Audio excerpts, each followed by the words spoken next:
प्यारे दोस्तों, आज की कहानी का नाम है बुलबुल की कहानी। एक दफ़ा का जिक्र है कि एक खूबसूरत बाग में एक छोटी सी बुलबुल रहती थी। इसका नाम गगन था। गगन हमेशा खुश रहती थी और अपनी मीठी आवाज़ से पूरे बाग को जगमगाती रहती। बाग के सभी जानवर और परिंदे इसकी खूबसूरत गायकी से बहुत खुश थे।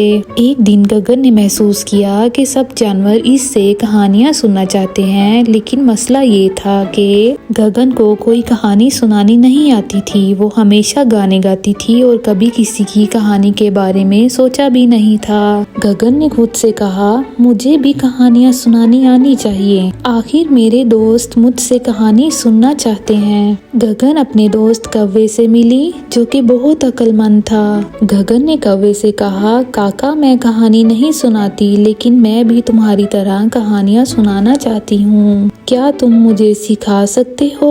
कौवा हंस कर बोला, बुलबुल कहानी सुनाने के लिए दिल से सुनाना जरूरी होता है। तुम्हारे पास गाने की खूबसूरत आवाज है, बस अपनी कहानी भी इसी प्यार से सुनाओ जैसे तुम गाती हो। गगन ने काके की बात को समझा और कहानी सोचने लगी। वो बाग के खूबसूरत मनाजर, रंग बिरंगे फूलों और नरम हवा की बातें सोचने लगी। कुछ ही देर में उसे कहानी का ख्याल आया। अगले दिन गगन ने बाग के सभी जानवरों को बुलाया और कहा, आज मैं तुम सबको एक कहानी सुनाऊंगी। सब जानवर खुश हो गए और गगन की तरफ तवज्जो से देखने लगे। गगन ने अपनी मीठी आवाज से कहानी शुरू की। एक दिन एक बाग में एक छोटी तितली रहती थी, जिसके पर रोशनी में चमकते थे। वो हमेशा खुद को दूसरों से कमजोर समझती थी, लेकिन एक दिन जब बाग में तूफान आया तो वही तितली थी जिसने अपने छोटे पर से सबको बचा लिया। गगन की कहानी सुनकर सब जानवर बहुत मुतासिर हुए। सब ने तालियां बजाई और गगन को दाद दी।